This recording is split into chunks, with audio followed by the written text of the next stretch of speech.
শুভেচ্ছা। আমার পিছনে যে ব্রিজটা দেখা যাচ্ছে ওটা হচ্ছে কুড়িগ্রামের ধরলা ব্রিজ, আর এইটা হচ্ছে ধরলা নদী। এই ধরলা নদীর দুই পাশের যে জীবন বৈচিত্র্য সেটাই তুলে ধরার জন্য এই ভিডিওটি করা হয়েছে। কারণ বাংলাদেশ সীমান্তের মধ্যে এই ধরলা নদীর যে পর্যটন এরিয়াগুলো রয়েছে তার মধ্যে কুড়িগ্রামের ধরলা ব্রিজটাকেই আইকনিক হিসাবে ধরা হয়, এই কারণে এখানে আসা।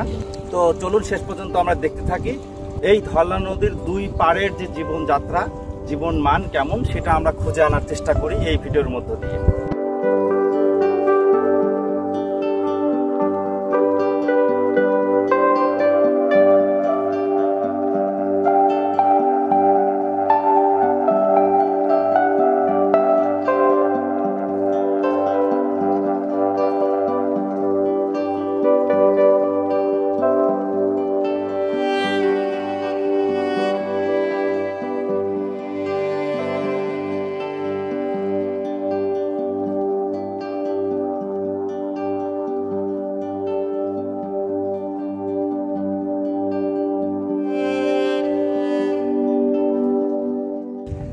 এই যে এই ডালগুলো যে দিয়ে রাখছিলেন, এটা কতদিন আগে দিয়ে রাখছিলেন? এই ডালগুলা 2 দিন আগে রাখছিলেন।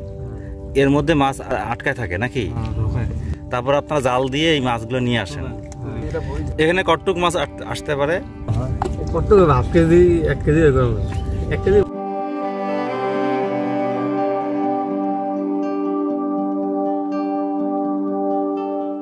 নদীর দুই ধারের যে গ্রামীণ বৈচিত্র্য সেটা আসলে এখানে ওইভাবে আমরা খুঁজে পাইনি, এ কারণে আমাদের অন্য কোথাও যেতে হবে।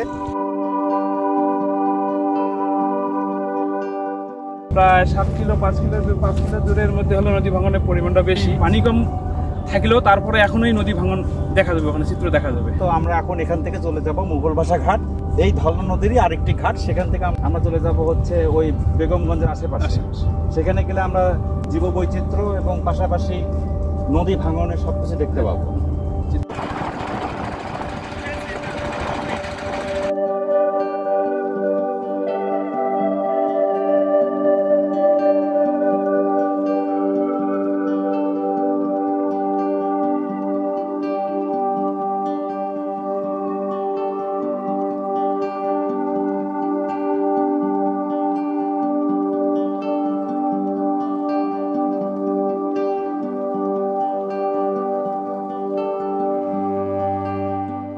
এটা হচ্ছে মুঘল ভাষা ঘাট।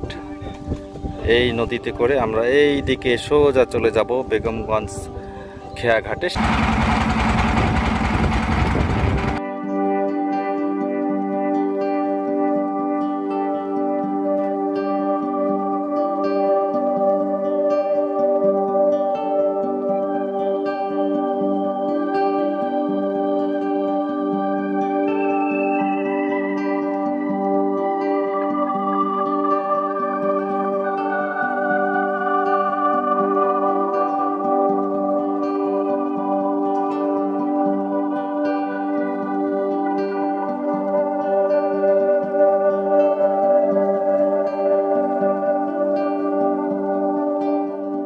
এইটা হচ্ছে মোগল বাসা এবং বেগমগঞ্জ ইউনিয়নের ঠিক মাঝামাঝি জায়গা, একটা পয়েন্ট, সেখানে আমরা আসছি।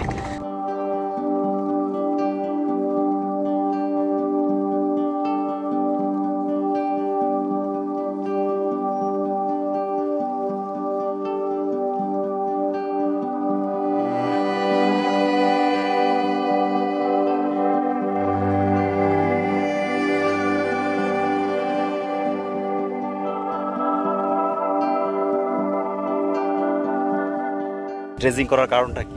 এটার কারণ হলো নদী ভাঙি যায়, মানে গরিব দিকে মানুষের বাড়ি বিলীন হয়ে যাচ্ছে। আচ্ছা আচ্ছা, এই জন্য বালু ওই দিকে বালু করে কাঁচা নেবল করলে তাহলে ধারে আসিয়া ও ধাক্কা লাগবে না, বুঝতে পারছি। যখন পানি বেশি হয়, বেশি প্লাবিত হয়ে যায়, থাকার মতো পরিবেশ তখন। উপরে যে বাড়িঘরগুলো দেখা যাচ্ছে, ঠিক এই নদী গত বছর এইখানে অনেক বাড়িঘর ছিল। এই বন্যায় এখানকার বাড়িঘরগুলো বিলীন হয়ে যায় নদীতে, আর এখনো পর্যন্ত কিছু বাড়ি টিকে আছে। হয়তোবা সামনের বন্যায় আবার এই বাড়িঘরগুলোও থাকবে না।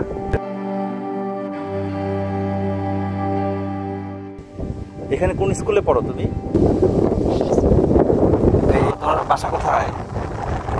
এই যে ঠিক আছে, যাও তাহলে। হ্যাঁ,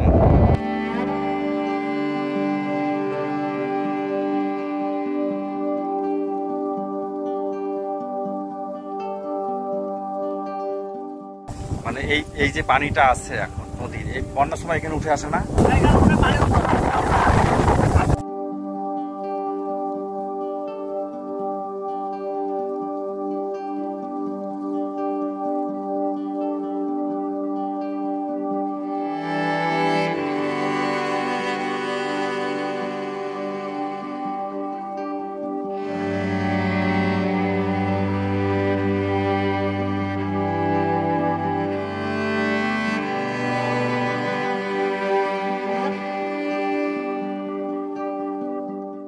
এসব কি? এইগুলো হলো শলুক। শলুক কি? মশলা? বিভিন্ন তরকারিতে যায়, বা দেখা গেছে যে ওষুধ কোম্পানি কেনে, বাড়িতে মারাই করবো, তারপরে মারাই করার পরে সে হাটে বেশি দাম নয়, তারপরে মন করো 400 টাকা কেজি হবে। জায়গাগুলো পড়ে আছে বা কেন বেকার পড়ে আছে, মানে বানাইতেছে, মানে চাষবাসের জন্য কিছু এমনি বীজ ফেলে দিলে হয়ে যায়। হ্যাঁ।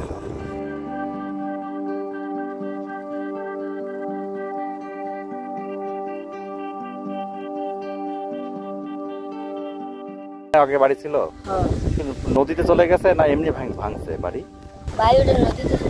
এখানে কি বোতল নিতে আসছো নাকি? ও শলুক তুলতে আসছো? ও আচ্ছা আচ্ছা।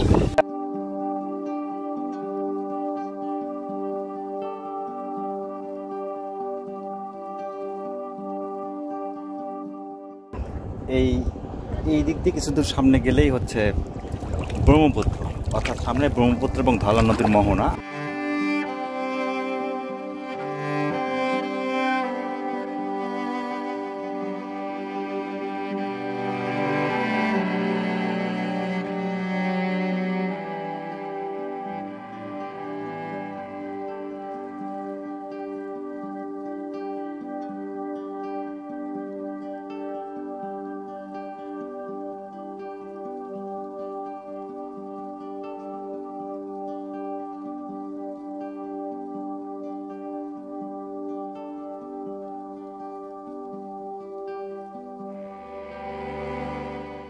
ওরা মনে করেন দিল ভাটা দিল, ধারের ইয়ে গতিতে আসলো, ধারের গতিতে আসে, তারপর আবার দেখা যাচ্ছে ওরা জাল গোটাইব, গোটার পর দেখা যাচ্ছে ফাঁসের মধ্যে মাছ আটকে আছে।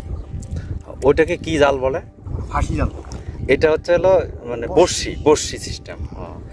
মাছ ধরছে, ওই দিকে মাছ ধরছে, টানতেছে, এদের টানে। ও আচ্ছা আচ্ছা, এদের একটু এদের এরকম টানতেছে, টানতেছে।